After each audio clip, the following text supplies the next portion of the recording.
Hello, good afternoon, everyone, and welcome to this Google for Education webinar series that is brought to you by the Google for Education team and a number of Google education partners from across Africa. And the running theme from this series of webinars is Teach from Anywhere and learning from different experiences from different educators and teachers who have found or are leveraging the different Google education solutions in their different classroom environments. This week's webinar is brought to you by three Google Education partners. We have MKB Consulting, which is a Google Education partner from Nigeria. We'll be hearing from the experiences from the general West African area. We have Cloud EDU, which is a Google Education partner based in South Africa. They'll be sharing not only their Google Education partner experiences, but they'll also be sharing different teachers and experiences from different perspectives from teachers in the southern region of Africa. And we have obviously Power IT Solutions from Kenya, which will be sharing again different experiences from teachers and educators from Kenya and the East African region. So it is going to be a very exciting series of webinars for the next 10 or so weeks. It will run every day on this particular YouTube channel from 4 p.m. East African time, 3 p.m. Central African time, and 2 p.m. West African time. So the website is live for all the webinar engagements and all the webinar series. Make sure to pick the ones you think would make a great addition to your skills and equip you. And for this week, we are starting with the basics. We are starting from the point of view of getting started with GSuite for Education. How and what do you need to watch out or follow through to see to it that as an institution or as an educational decision maker, administrator, or teacher, what are some of the things you're going to look out for when you hear Google or GSuite for Education? And to get us started, we have MKB Consulting. We will have Mr. K, who is the CEO of MKB Consulting, who has been a Google Education partner for a while and is based in the West African region. Mr. K will be giving us a very gentle introduction to what really constitutes GSuite for Education. Right? I know many of us just think GSuite for Education is this a very small component, but it's quite wide. And Mr. K will be walking us through the same, right? So Mr. K, I would like to invite you to get started and share with us the basics of GSuite for Education, if you could take up from there.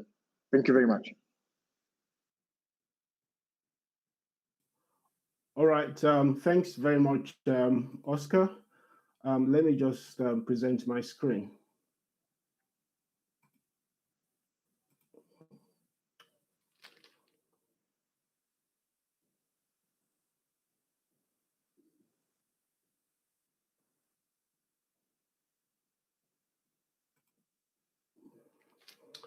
So again, good afternoon, everyone. And you're welcome again to this webinar.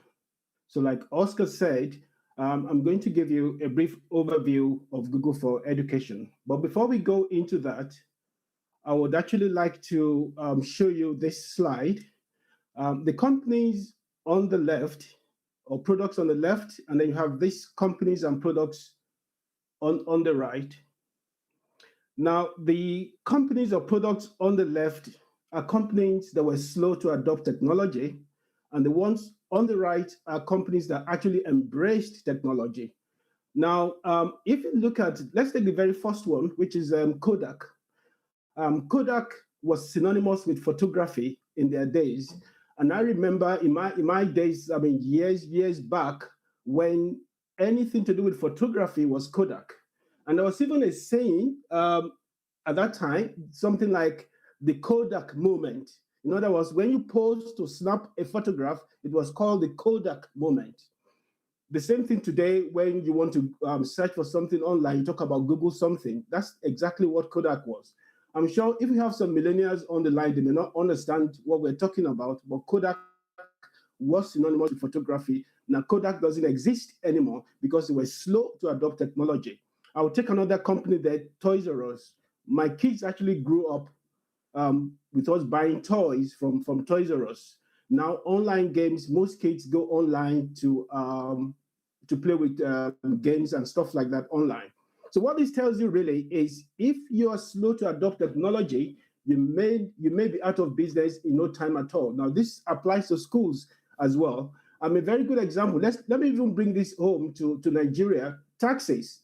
I mean, right now, when you go to places like Lekki and other places in Lagos, you actually see taxis that are parked around corners of the road, and you see the driver sleeping inside the car because they have no customers or no passengers. Because why? Their business has been taken over by Uber in Nigeria and other e-hailing cabs in Nigeria. So this really tells us that if we are too complacent, there's a saying that says, don't fix it until it is broken. If you wait to fix it, if you wait until it's broken before you fix it, that will be too late. A good example really is COVID. COVID has shown all of us that we've got to be ready to adapt quickly to changing times and changing technology. And a lot of schools have suffered because we're not ready for a situation like COVID. So I'm going to move on to the next slide and talk about really how Google for Education really makes a difference when it comes to technology.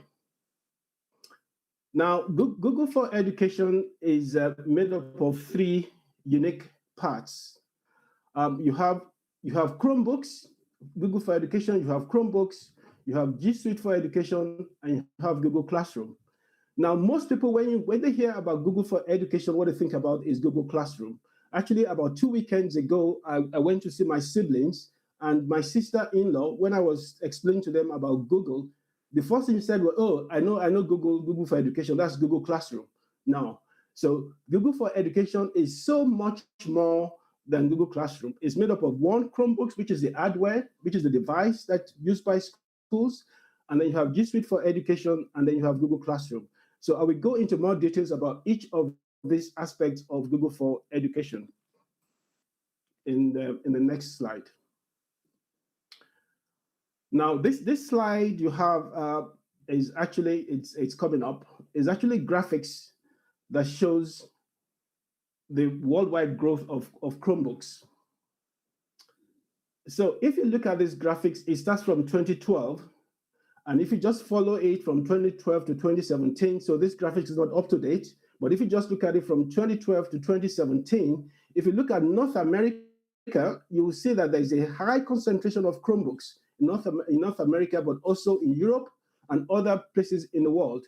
But when you look at Africa, the only place you will see as at 2017, it was only in South Africa. But this has changed now. We now have schools that my company has deployed Chromebooks for in Nigeria. So really, I always advise schools now, if you want to buy a new device for your school, don't waste your money on PCs, don't waste your money on tablets. You should really go for Chromebooks because they were designed from scratch for education. So I'm going to just say a few more things about Chromebooks, and then we'll move on to G Suite for Education. What's so unique about Chromebooks? Chromebooks were, like I said, were designed from scratch for education. So they're made really for school. So they are very, very durable. So because they are made for teenagers and kids to be able to use them, so they don't break easily. So they are very durable. Also, the battery lasts for 10 hours. So basically, a child can take a Chromebook to school and use it throughout the school day without having to recharge the Chromebook. And the other thing is that it starts up in less than 10 seconds. I'm sure some of you who are used to the Windows environment will not believe that you have a device that can start up in less than 10 seconds, but that is the truth. I actually use a Chromebook.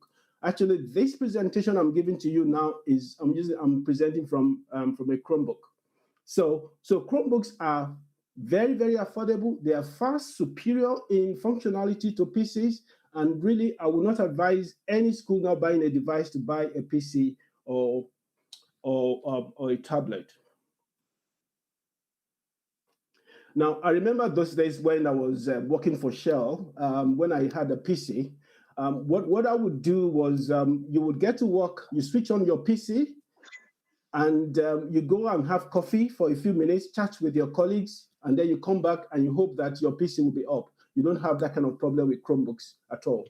Now let's look at, so we've talked about the hardware. So remember again, let me remind you, we talk about 3 parts for Google for Education. The hardware, which is Chromebooks, GSuite for Education, and Classroom. So we're talking about the other bits now of Google for Education, which is Classroom and GSuite for Education. GSuite for Education is free only for schools. Now, if I were a business, my business, for instance, businesses, for instance, would pay about £7 per user to have this kind of environment that schools are having.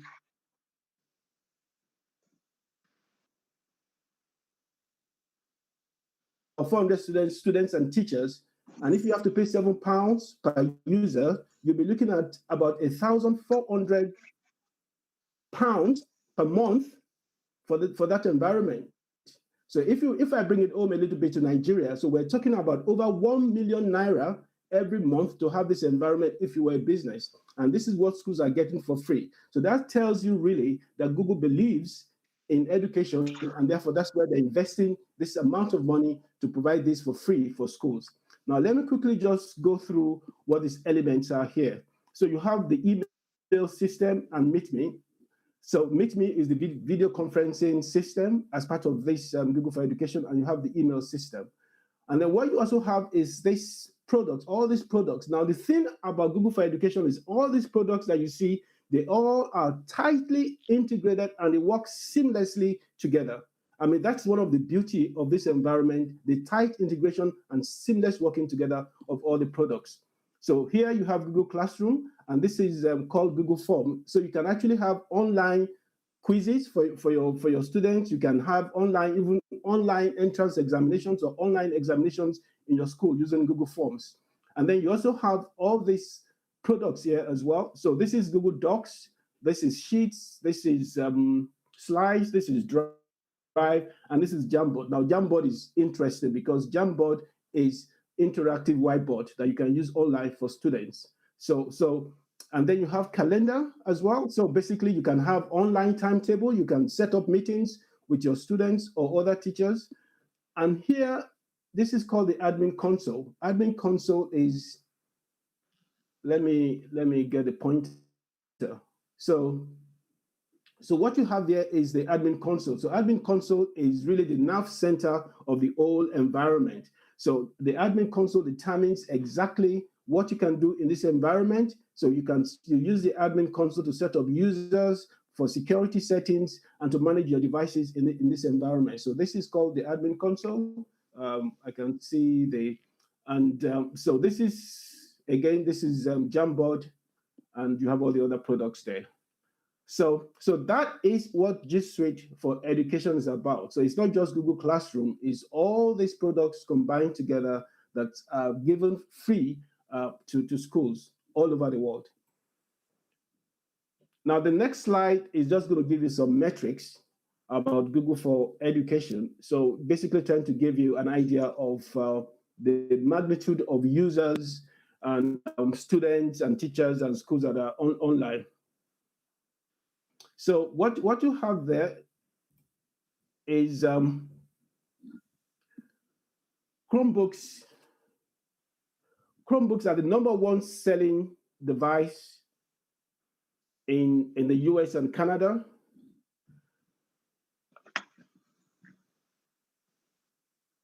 Manufacture Chromebooks. So whether you're a Dell person or HP, you will get Chromebooks to any of those suppliers. And then you also have over 40 million students worldwide that are using Chromebooks. And also you have over 100 million students and teachers that are using Chromebooks, and over 140 million students and teachers using GSuite for Education. So hopefully, I hope I've given you, everybody, a very good overview of GSuite for Education. And the other speakers are going to go into more details about some of the products. So Oscar, I'm handing over to you, and thank you. Thank you very much, Mr. K, for that very nice introduction to the different tools of GSuite for Education. Thank you very much. I'm just seeing some couple of people I've worked with previously in different schools. Hello, Victor, I can see you. Hello, Mrs. Benakiare, welcome. As I said, the whole aim of this series, this is but an introduction we are bringing to you as partners for a start. and the different partners are represented on my current screen. The whole idea is a lot of the conversations, a lot of the experiences in these webinar series will be driven largely by educators, will be driven largely by teachers who will share some of the experiences and some of the ways they've finally managed to hack it and find ways to sustain learning, especially in these challenging times. And we will be hearing from very, very many teachers. And to get us started, we will move to South Africa, where Cloud EDU will be hearing from one such person, who is Mr. Marinas. Mr. Marinas is a lecturer in the Faculty of Education in Cape Peninsula University of Technology in the Western Cape, South Africa. An educator nonetheless, a teacher who actually has found ways to use different tools from Google Education in the classroom.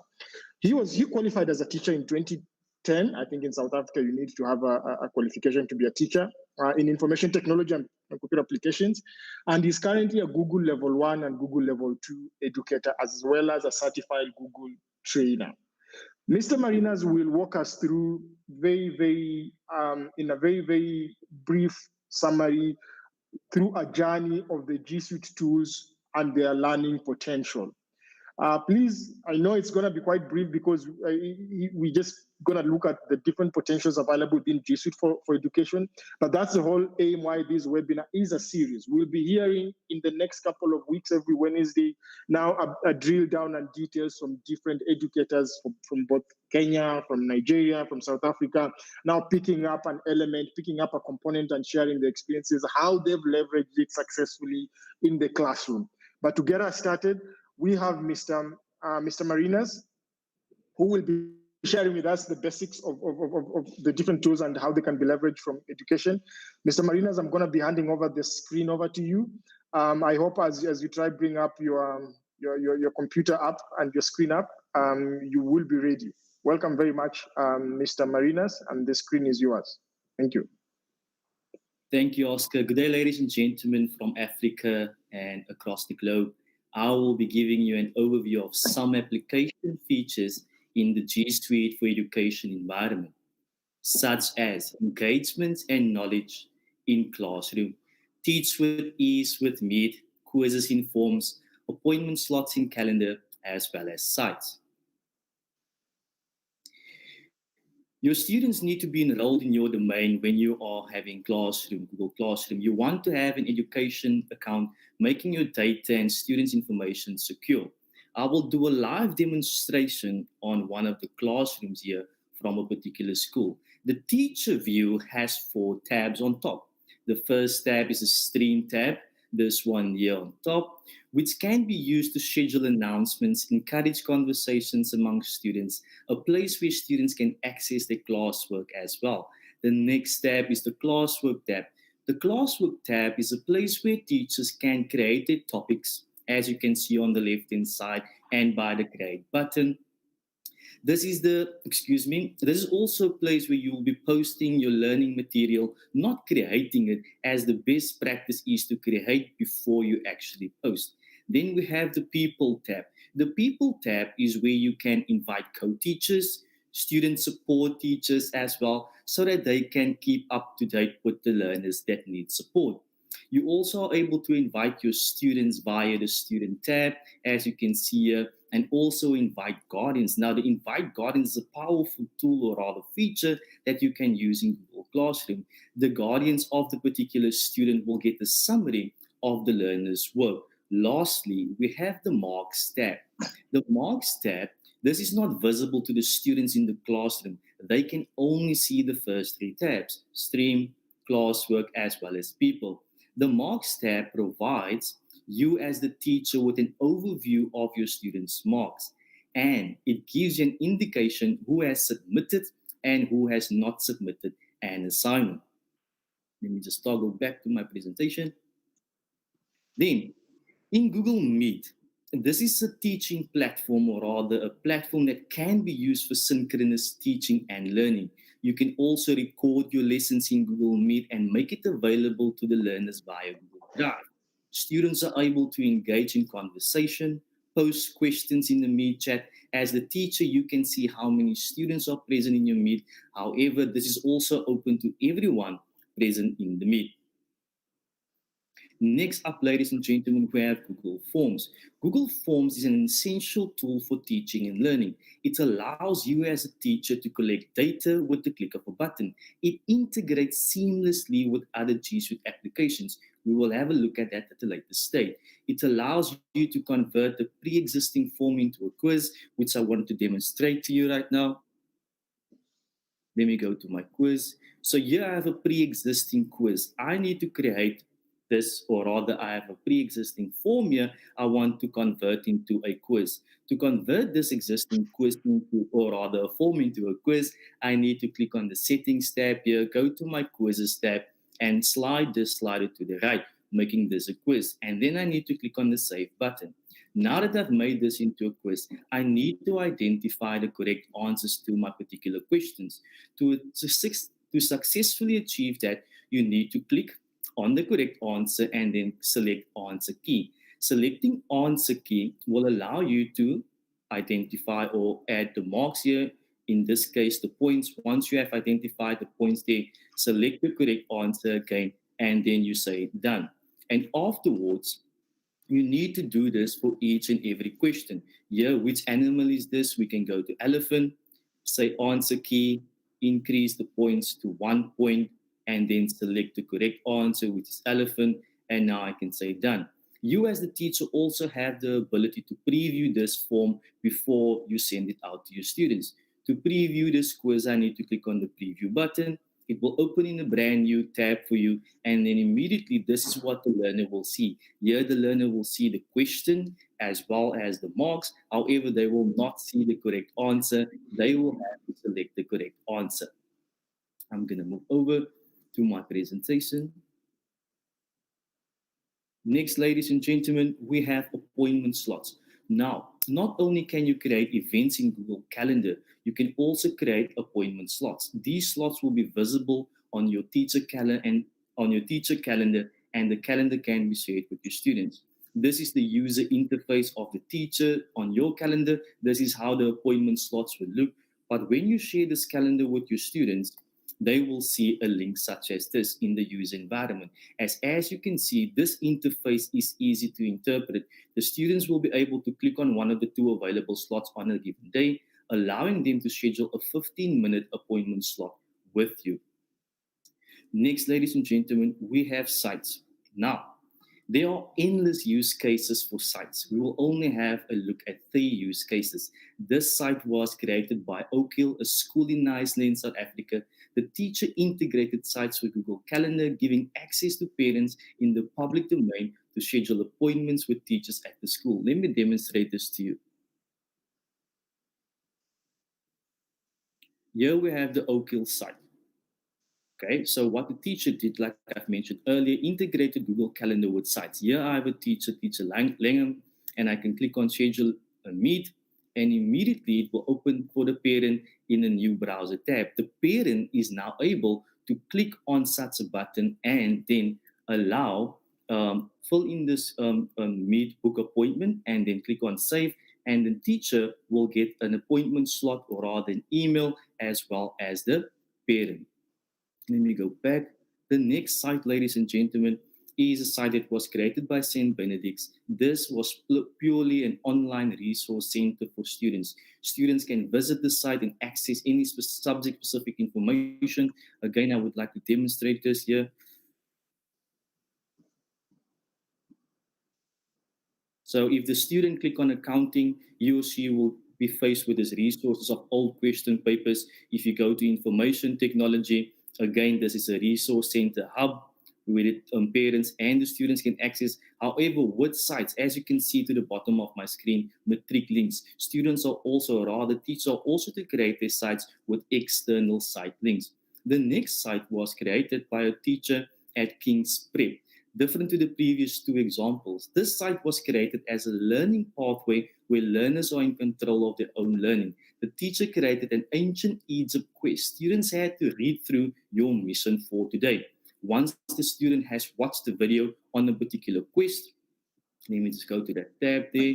on a particular quest. The student had to watch this video, and once they have finished watching this video, they had to complete a form for the teacher where they had to sign in with their name and surname, as well as a particular email address at the school.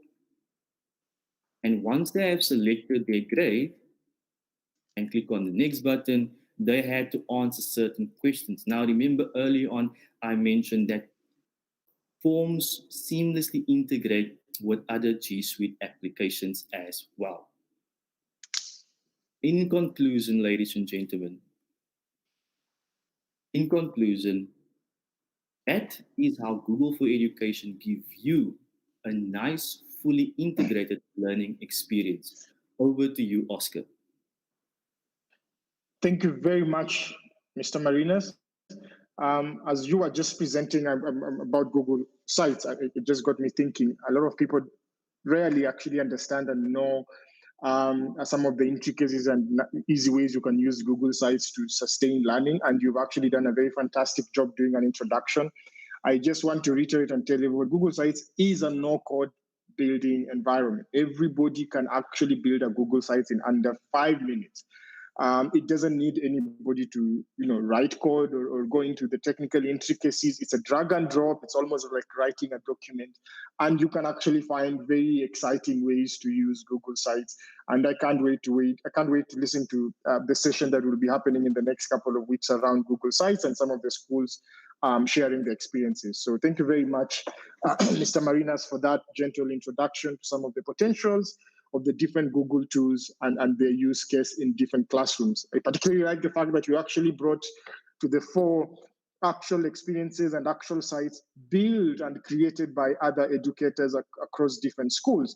And this is really, really going to be the running theme for these webinars. We want to hear and understand some of the experiences and some of the tools, some of the things that have been created by educators. A lot of times, people who work in technology, partners or otherwise, we tend to think these things are much easier, but listening to some experiences from teachers and educators themselves really, really would be a very fantastic opportunity. So the next presenter who is going to be talking about this session is me, right? So I'm going to be talking about a very quick guide to doing a successful GSuite for Education setup. You have seen the different applications. You have seen the different potentials within GSuite for application. Your school, your decision maker, you'd like to move ahead with GSuite for Education, or you want to explore it, but you don't know where to get started. Where can you get started? And what are some of the things, as you think about this journey, you are going to consider as you go about this, all right? So I'm gonna walk you through just very quick 5 basic considerations that we have from experience and from working with different educators found are very, very critical to ensuring you have a good and smooth and successful Google Education deployment, all right? The first consideration, you must be an eligible and registered school. Eligible and registered, and Google has a very particular language around it. You must be a government recognized, fully accredited education institution delivering nationally or internationally approved certifications and all that. In very, very simple English, I like to tell schools is you must actually provide evidence you are recognized by the Ministry of Education in your country, all right? Or in your county or state, as it may be, okay? This is the first and foremost most important consideration before you can actually qualify for GSuite for Education. Mr. K mentioned earlier on that businesses actually pay to use the exact same services Google gives for free for education institutions. So making sure that as a school, you're actually a qualifying entity is one, a quality control to avoid abuse, and also just to make sure the right bona fide institutions are taking advantage of the free Google education tools. And the recognition by the Ministry of Education is absolute. It will not be reduced. Because I know a lot of institutions always come to us and tell us, but we teach, we provide education, but we don't have the certificate from the Ministry of Education. We are, for example, a hospital that does education. We are a church that still does education. That doesn't count. You may qualify for other things, for example, Google for nonprofits or other things, but you will certainly not qualify for the Google for Education free tools. And this is a sample of two certifications I got from some of the schools we have supported. They have an actual document showing it is from the Republic of Kenya, which is the government issuing. It has a serial number, it has the name of the institution, and it has a myriad of different information that we as well, or you as a school, will need to provide to Google to whitelist you and provide you with a free GSuite for education. And once you get GSuite for education at school, it is free for life. It's free forever. The free edition is available for all qualifying institutions forever. There's no risk it's going to be changed to pay or otherwise. No, absolutely no. The second consideration is you must have an active domain, right? And what is a domain in the first place? A domain is an internet identifier for your school. Obviously, Google Education Tools run on the cloud, run on the web. So services you get from Google for Education are provided or provisioned for your school on your school domain. So having an active school domain makes sure you can now use the Google Education Enterprise solutions in your domain. That is the first step. And the domain is a service that is registered annually with what we call domain registrars. I like to make parallels that domain registrars are much like the registrar of birth and deaths in your country. You have to actually be registered when you get born. It's once or twice when you get born and die in this instance. But for domains, they actually have to be registered annually to sustain that internet identification. Again, different government bodies in different countries have different authorities, different agencies that regulate how and what domains can be registered and controlled. In this case, in Kenya, we have a body called KENIC that sets the policies or guidelines upon which domains can be registered. Why is this very important? It's very important to avoid people, again, abusing and taking over your internet identity to do some funny business. For instance, the .go.ke is a domain that is reserved for only and only government entities. I cannot wake up one day and go decide I want to register oscar.go.ke. I mean, it's just not possible. In which world that's possible? I need to actually provide a lot of information to allow that domain to be registered. It's the same way for schools. I cannot just wake up one day and decide I'm going to register kianda.ac.ke. I mean, if those safeguards are actually put in place to protect and safeguard the schools from abuse and use of such domains. Of course, for commercial domains, it's a wild, wide west. I can register any domain today, google.co.ke if I can get it. No, but for certain entities that are tightly regulated and registration of domains is only approved if you meet certain conditions. The third consideration is you start now to decide how are you going to use your domains and user IDs. As a school, you're going on Google for Education, you have a domain, which is your internet identifier. Now you have your users as staff, your users as students who will be using the individual services under the control and management of the school. Now, how are you going to provision or provide identities to your users? And how are you going to choose to use your domains? This is a certain consideration you must also have as you think about it. I say this is very important because at the beginning of your setup on Google for Education, domains don't come out as a major factor or use IDs because you just set up users, everybody gets using. A couple of months, a couple of years down the line, teachers and educators start to realize we need to have a way that easily identifies students from staff. Right? We need to have a way to make sure everybody has a unique ID in the school without, for example, sharing things like their school registration numbers and things like that. So an identity is what you provide for each student, for each staff, and it would allow you, as we look at the next factor, to control and manage access to some services, some configurations within the GSuite admin console that Mr. K was talking about. So you may choose, are we going to use first name to name our students, or it's going to be first name dot last name or initial? Are we going to create something called a subdomain like here, where we provide students as an identity on a child domain, which is called a subdomain, like Oscar at student.shuleyetu.ac.ke. Those are certain considerations as we are doing this. You have them in mind, but for a successful deployment. Now, the next consideration is decide how you will manage, control, and manage access of your data for the users. These are the students and the staff. And this is where Google's granular level of controlling and managing your users in G Suite comes into play. And this is frankly the only way I usually respond to different schools, different individuals who will ask me, but why should we set up G Suite for Education when we can use Google Classroom with, say, my personal Gmail? I mean, I have Google Drive, I have Google Docs, I have Google. Why should we sign up on Google for Education? The important, and this is where the answer is. The answer is in the fact that the G Suite for Education tools is available under and for the management of the school for its students, right? If you're using some of these tools available on the consumer side, like your Gmail, your Google Drive, your Google Classroom, under your Gmail, it is not controlled or managed by your school. Your school has very little way to give you very specialized content, granular content by your teachers, and most importantly, protect your learners and data from different activities that happens on the internet. And this is where something within Google called organization units comes into play.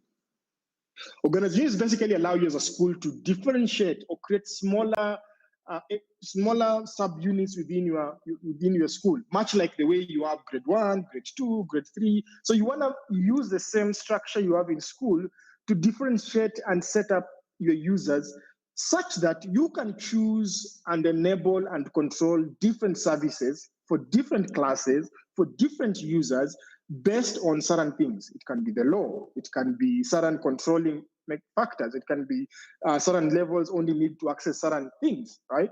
And as you saw from Mr. K, G Suite has different applications, 7 or 8, and you can actually add very much more Google applications. So for instance, you may find yourself, I created a sub-organization unit here. This is students, and these are, like, we can call them staff. These are teachers, staff, and guests. I actually don't need to do much because they're adults here. I'm more interested in doing a lot of control in the area where they are students. For instance, grade 1 students, I may decide they should not have access to Google Chat, for example, because, I mean, I don't want them chatting with each other, or what are they even chatting with in the first place?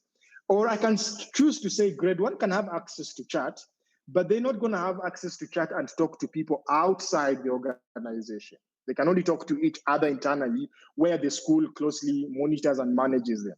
So that's the importance of understanding and how to manage your control based on organization units. And the final consideration is decide your core applications, how the data will be stored and accessed from your domain.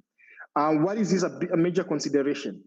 Within your Google for Education, you will have your school's data, your students' data, your teachers' data sitting in it. It's sitting in the cloud. The school has a good level of control and management of this data. It has a good level of control and management of the users, but not always an absolute control unless the school decides to put in proactive measures to manage and control how some of this data is stored, managed, and shared between internal users within the school, and users outside the school. How so? Let's take a look at Google Drive, for instance.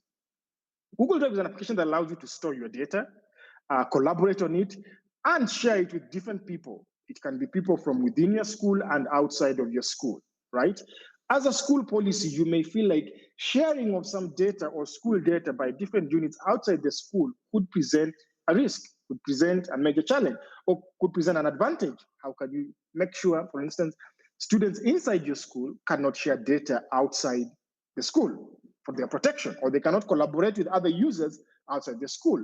So you go inside the Google Drive within the admin console and finally fine-tune some of these things that we don't want students to share data outside the school. Same way we see within Google Classroom. You saw earlier on, there was somebody mentioning about Google Classroom and how you can share access to Google Classroom to guardians. It's an active control you are making. You want to invite guardians or parents into your classroom environment, which is a very good thing. I want as a parent, when my student or my child gets access to a device, I probably know they have work to do because I am a guardian and I've been invited into their class. Each time they have work given up to them, I get a blast. I get an email summary, an email digest telling me, yes, so and so has work to do. It's going to be about XYZ, and I can actually schedule to see if I can help them. Similarly, within Google Classroom, you may want to choose who can join your classes. Just like you have, as a school, many schools have a gate, right? You have a gate where all your students enter in. If I'm not your student and I just walk into your class, into your school, walk through the gate and go enter any class. I mean, that's not how it works. I have to go through an admission process and other administrative processes before I join a class. It's the same thing you are trying to do in a Google Classroom environment. You're trying to decide, can people outside, people who are not within your school, be allowed to join your classes? Can they be allowed to join your classroom environment? Again, you actively choose to do that. Similarly, you also choose to allow users from your domain, your students, your staff, can they join classes from outside, let's say from other schools, using your identity, using their school identity attached to your school. So I can join, say if we have a partnership with school X and school A and school B may choose to partner and say collaboratively teach. I know there's a school that has been doing that and we'll be hearing from them within this series. So you may want to allow those two domains or those two schools to join or cross-join classes from each other. So those are just some simple considerations. Similarly to something called Google Chat, as I said, you can choose to have people not chatting with each other or chatting, not allowing people to chat with people outside your domain. And these are very, very critical considerations because a lot of the times, especially when we're dealing with schools that are below college level, we are dealing with students or pupils who are below 18, so they are barely adults. So as a school, we are actually responsible for a lot of the actions, data, access, and activities the students may find themselves on the internet. And making sure some of these safeguards have been put in place, especially for the students, can actually create a very thriving environment where students can interact, engage with students without fear or without challenges. Somebody can actually come and harm them on the interwebs as they are learning. And we have a case of a school, I'm not going to mention them, where some students were very naughty. They could actually invite some of their other people to join classes, and these people could come and create quite a havoc. They didn't know this was actually being logged, and as a school, you can actually go ahead and figure out who was this, who was logging this, who was inviting this person to these video calls, and such kind of things. So having such considerations are really as a safeguard for the school to protect its learners within their Google education environment. The same way goes to mobile. A lot of our learners are accessing their learning and materials from devices. You can take a few considerations and control, for instance, how you can push some applications on users' mobile devices. What data can be stored on users' mobile devices if it relates to the school. You can choose which applications you can give access to your learners centrally from the Google admin console. It's very possible. So you don't have to tell each student, install this application. As an administrator, I find a very nice learning application like Read Along. I simply go to the Google admin console and push it, install it for every student. So when they come to class, they actually find the application. They're using mobile devices.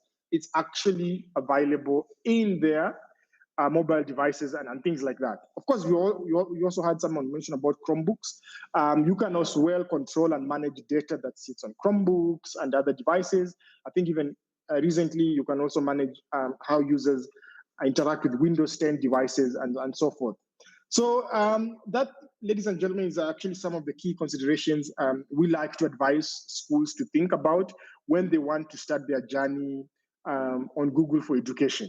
So we'll open up the floor for some questions and answers. I know there are a number of questions already in the chat bar, or some questions that Mr. Kevin was moderating.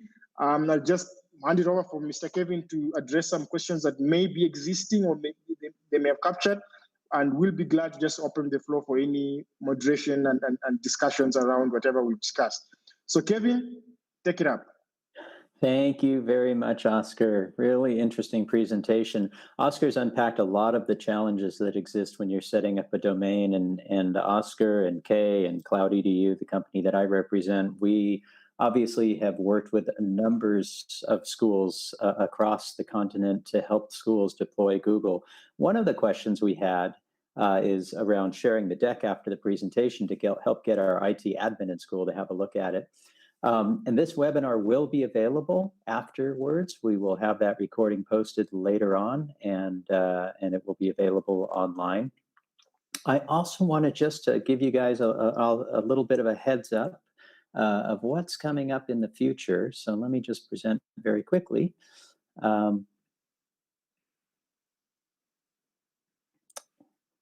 And as I go in, we just want you guys to be aware that all of the presentations today were really meant to be an overview of what's coming up. So today was really about getting started with GSuite, but we've got some fantastic webinars in the next 10 weeks that focus on the specific tools. So next week, we're going to have a focus on collaborating, on planning documents using Google Drive. Obviously, the focus there on the tools are going to be Google Drive and Google Docs.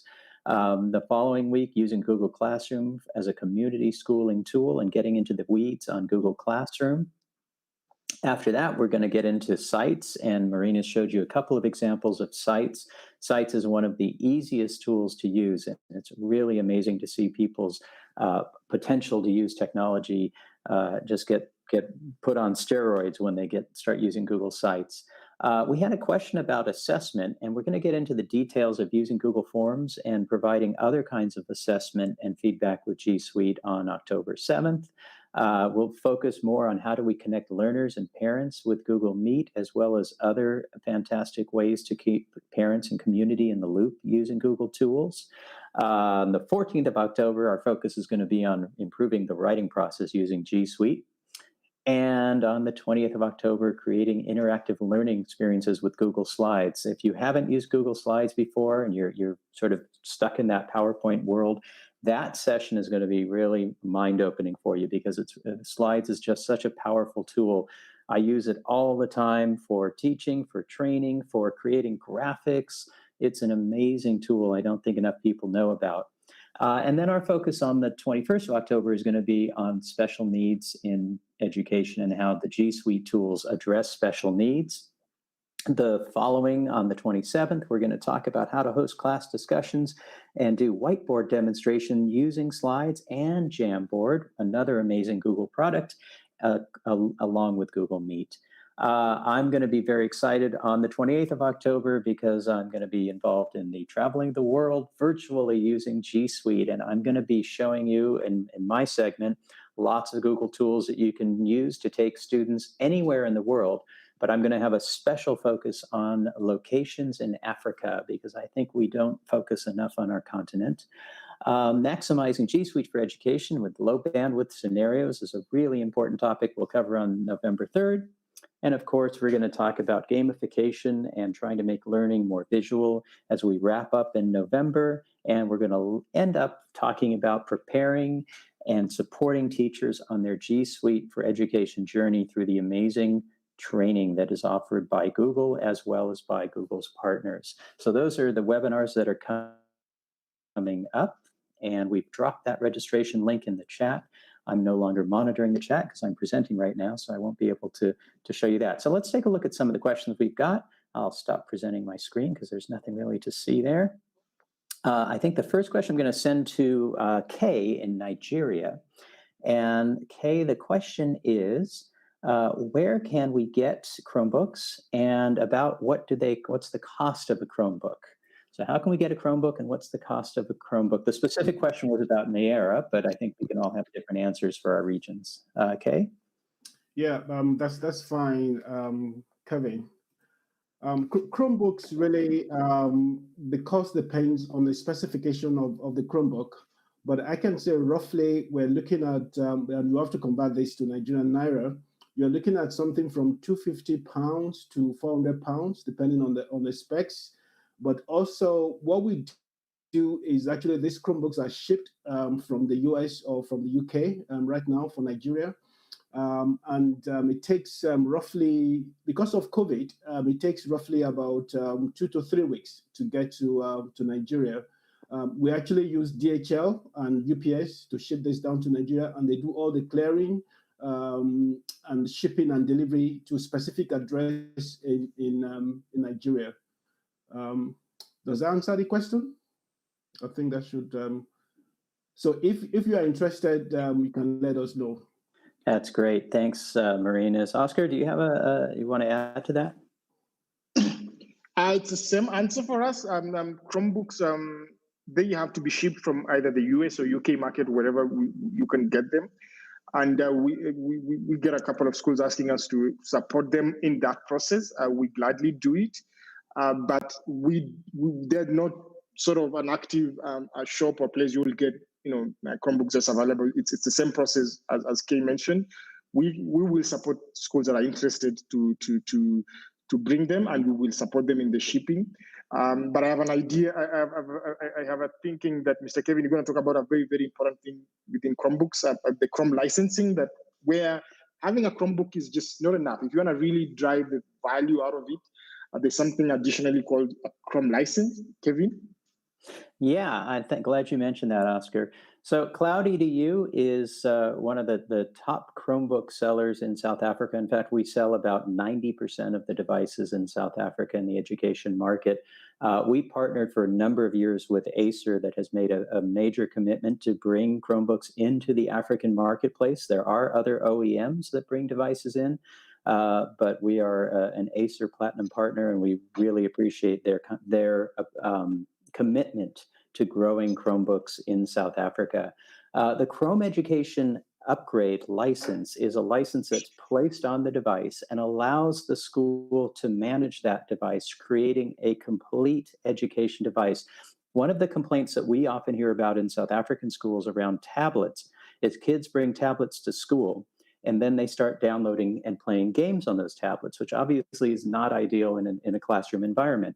With a Chromebook and the Google for Education environment, you're able to lock that Chromebook into the school domain. In other words, the way the student accesses that device is they log in with their school account.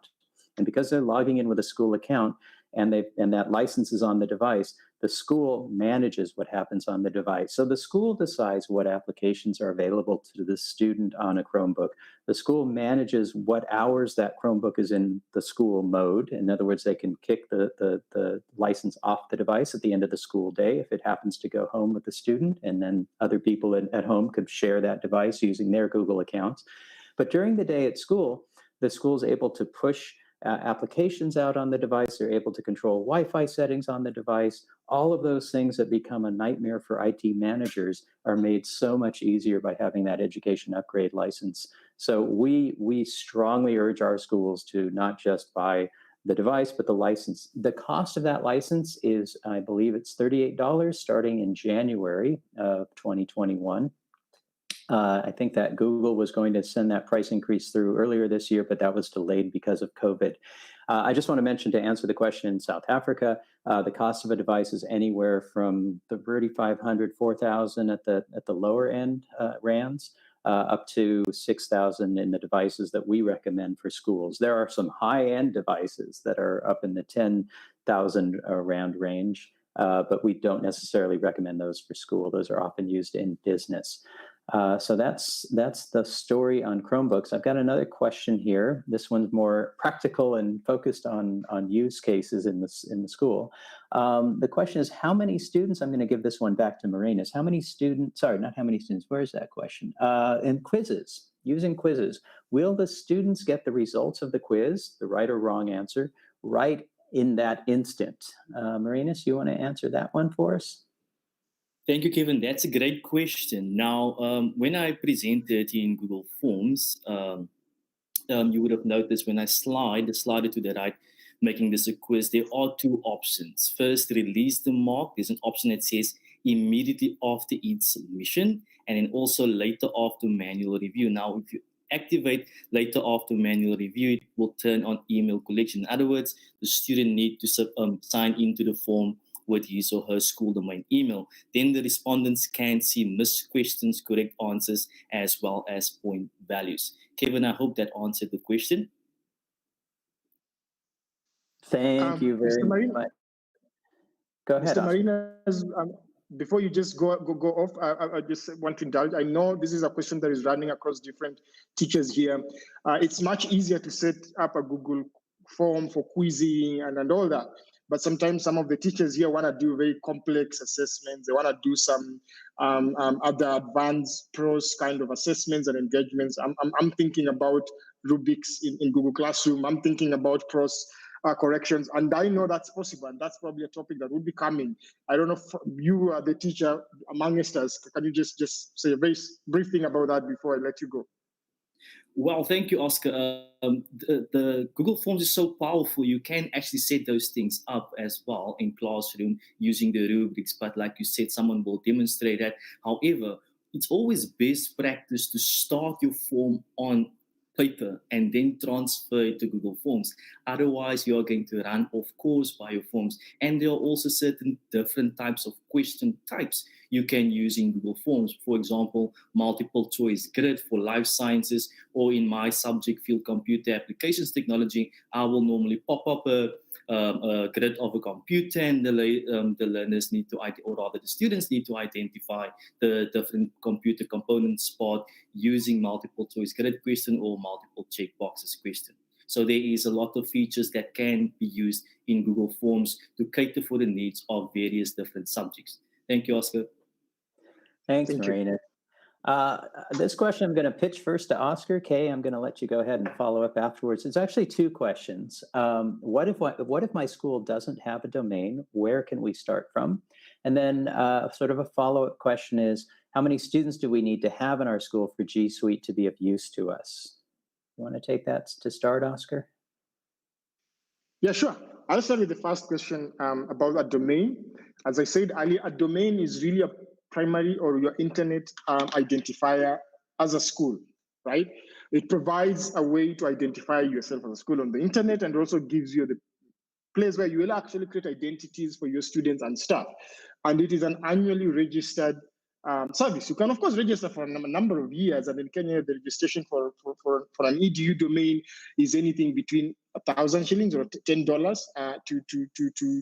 to I think 3,000, subject to availability. And of course, as I said, the safeguard schools have is rarely would somebody go and sign up on us for a school domain if they actually are not the school. Like I said, I'm not going to wake up one day and go and say, I'm going to set up my school, I'm going to call it oscar.edu. I mean, when I go to the domain register, the register would ask me, provide further information to prove you are a school. So we need to provide documentation to the register before they can register that domain for both your school. But in case your school doesn't have a domain, we help schools register, go through the process, and get them their domain identity and help them set up on Google for education. With regards to the minimum number of students a school needs to have to benefit Google for education, really, as your school gets registered as a school, the ministry or the Department of Education within your school, you already apply and say, we can handle X number of schools. We have the capacity or the infrastructure in terms of number of teachers, number of classes to handle X number of schools, right? X number of students, sorry.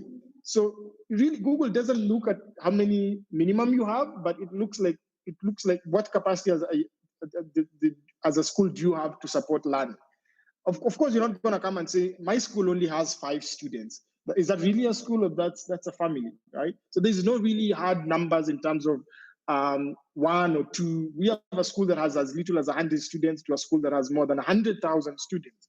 There's really no limitation. But as long as you qualify as a school, Google or us, we will support you to get the free GSuite for education tools. I hope that answers that. Thanks, Oscar. Kay, do you have anything you would like to add? Yeah, let me just thanks, Kevin. Let me just add that in Nigeria, for domain registration, you pay about 2,000 to 5,000 naira, so it's not expensive at all. And there are many companies in Nigeria that provide domain registration. I mean, there's so many of them in Nigeria that you won't have any problem getting one. And just to add to what Oscar said, so I mean, there is no minimum number of students you should have in your school to use GSuite for GSuite to be useful for your school. Even if you have 10, GSuite is still quite useful for you. So as long as you have a school, and like Oscar said, if it's approved, GSuite will be very, very useful for you.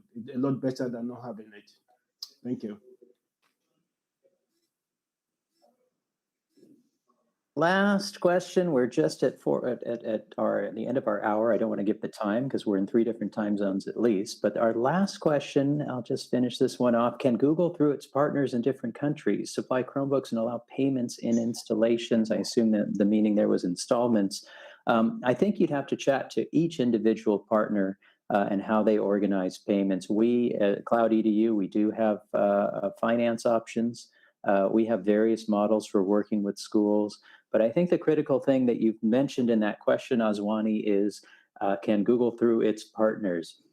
Google obviously has a presence around the world, but it uses education partners like ourselves to bring value and service to the work with schools, as well as knowledge. And so I think if you find a local partner in Kenya, Nigeria, or South Africa, or Southern Africa, or anywhere, I know that both Oscar and Kay work outside of their base countries, as do we. But I think the critical thing is to find a Google for Education partner, be able to work directly with a partner that knows and understands the education environment, knows schools, and knows how schools are quite unique. Schools don't work the same as businesses, and we all understand that. So you want to find a partner that can help answer your questions and provide the services so that your Google experience is as smooth and effortless as possible. And so your teachers can get right into that tool set and use it effectively. Oscar, I'm going to let you sign off on behalf of the partners. Thank you guys for letting me pop in. Thank you very much, everybody who tuned into this particular webinar. Thank you very much for the partners we've collaborated on this. Thank you very much to the Google team. I know it's been a lot of hassle in the last couple of weeks. Thank you very much for Remy, the technology partners who've made sure this has run very smoothly. I know we've had to do a couple of things in the background to make it work. I just want to say a very, very big thank you to everybody involved in making sure this first and this beginning series has started and got off the ground.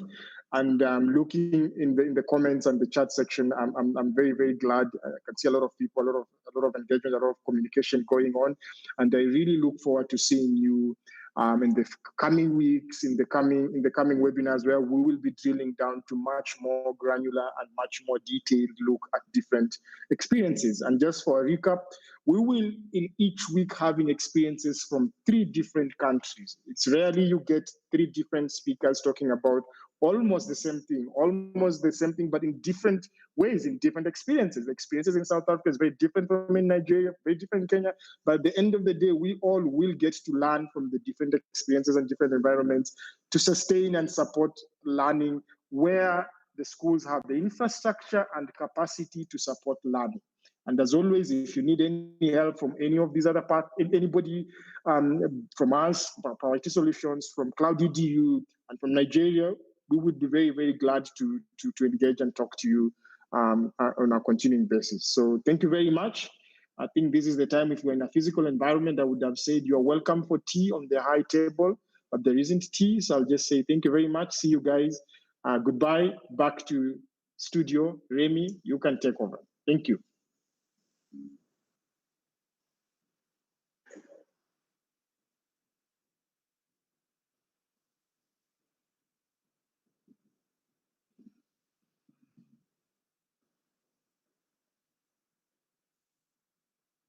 Remy?